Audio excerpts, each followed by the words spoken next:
Namaskar friends, I'm Gangeshwar Rao.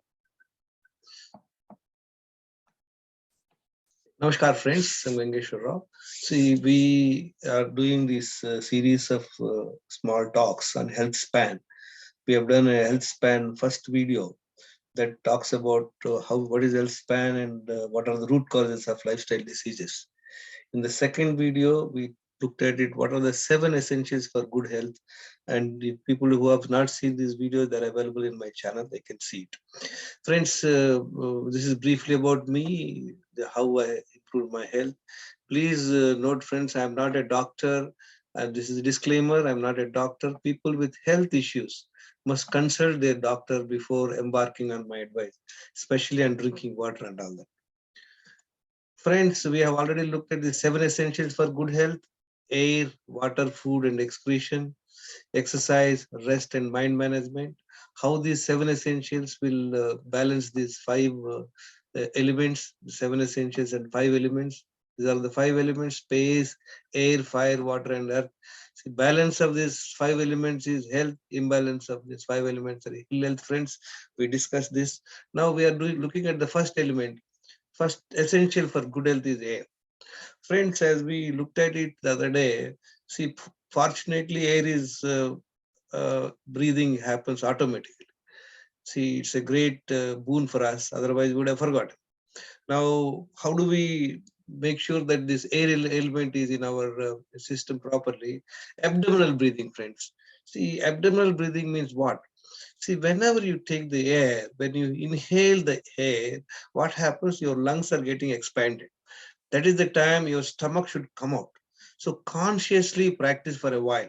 Many times people are not breathing properly. When they take the breath inside, the lungs will expand so that there is a space to be available in the stomach. The stomach should come out. People with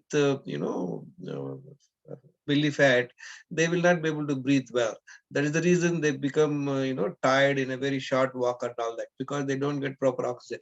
So this exercise can be done, friends. What you can do, you can lie down on a cot, and then on a cot, and keep a book on your stomach, and then slowly breathe the air, slowly see that the book is coming out. And then once the breaths you have taken fully inside, hold for a while, and then again breathe out slowly, and make sure that your stomach you are bringing and touching your backbone. And then once you exhale fully, you wait for a while, and then remain in emptiness. This is called abdominal breathing, friends. This you can practice anywhere. When you are waiting for somebody, when you're traveling, when you're driving, you can consciously do this breathing. This helps substantially, friends. I have benefited this subject very well. So abdominal breathing, we looked at it. What is the next one? Pranayama. See, what is pranayama? See, basically, a human being breathes at least, I think, 14 times or so. When you're doing the pranayama, your number of breaths will come down, right? See, number of breaths depend on the longevity of the person, friend. See, a human being breathes about, say, 12 to 14 times, and his lifespan is about 120 years. If you look at a tortoise, it only breathes 4 to 5 times, probably 3 to 4 times, and it lives for more than 200 years or so. If you look at a dog, it breathes substantially. I think about 70 times or so. You must have seen it will be doing with the tongue out. It will be breathing a lot. Look at with this dog with such a number of breaths, more breaths, it dies in about 12 years or so. But it gets a great advantage. A dog has a great ability to smell, a great ability to hear. These are the two special qualities. People use it for catching drugs and narcotics, and anybody stuck in earthquake also, friends. So how do we do pranayama? So same thing, friends. You can learn from gurus, and you can look at it in the videos also. Primarily what you do, you can sit in a vajrasana and then take the breath very slowly. When you take the breath fully inside, when your lungs are filled and your stomach is out, then hold half of the time what you've taken the time for breathing.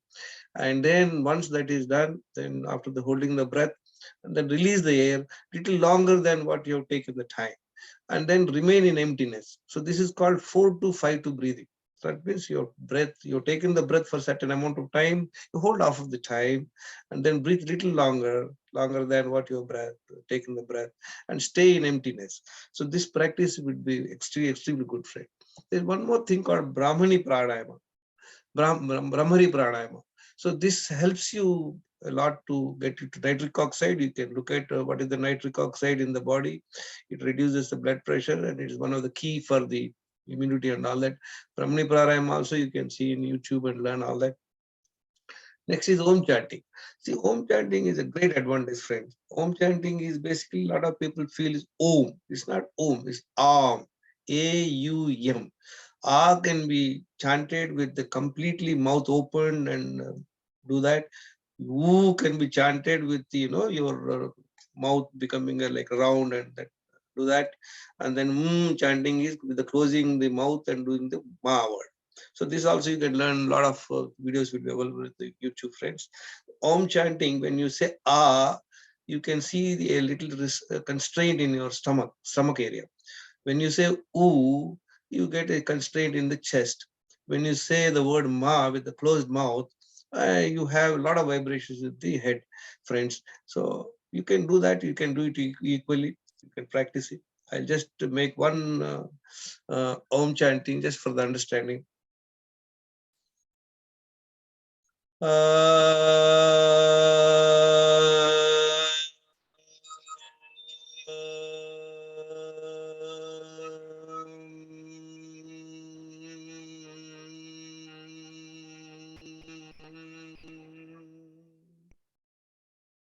You can do this practice, friends. The fourth one is breath watching. What you also can do is that you can, whenever you're traveling in a train or you're alone, you can just watch the breath. See, when you're doing the breath watching, you're not doing consciously any breathing, friends. Whereas in pranayama, you're doing very consciously. You take the breath inside slowly, hold the breath, and then exhale it completely, it longer than what you're taking the breath, and remain in emptiness. That is pranayama. Breath watching is nothing but you're just a observer. Just watch how the breath is getting into your system and how it is going. In that, you don't make any specific effort. Just watch the breath. Breath watching makes your mind to come back to your breath, friends. Otherwise, what happens many times our mind wanders. We are here, but physically, but the mind wanders somewhere here. Breath watching helps, and this also helps our air element, friends. Then watching clouds, you come out in the open. Most of the times we stay in the indoors in AC and all that, closed doors and all that. Come out on the open, friends, probably go onto the terrace, watch the clouds, watch the clouds. That also helps you to enhance your air element. The fifth one is watch an animal or a bug in the nature. See, many times if you watch a ant crawling on the grass, your total concentration on the air. These are the 6 steps I find very useful in enhancing your air element, friend. Again, there are something 5 pranas are there in the body. We will look at it separately. You can look at all these things. The YouTube also, friends. So this is the third video in the series, and I'm sure we are covering the first element, and then we'll cover the other elements. Like the second important element is water. As I explained to you, air, you cannot stay without air 3-4 minutes maximum. Water, few days. Third is food. We're going to look at that. Fourth is excretion from the body, waste removal of the waste from the body. Then the fifth one is exercise. Sixth one is rest, sleep and rest. Seventh is mind management. Friends, I'm sure you will benefit out of this. Knowledge and discipline are the gateways to your health. Thank you very much.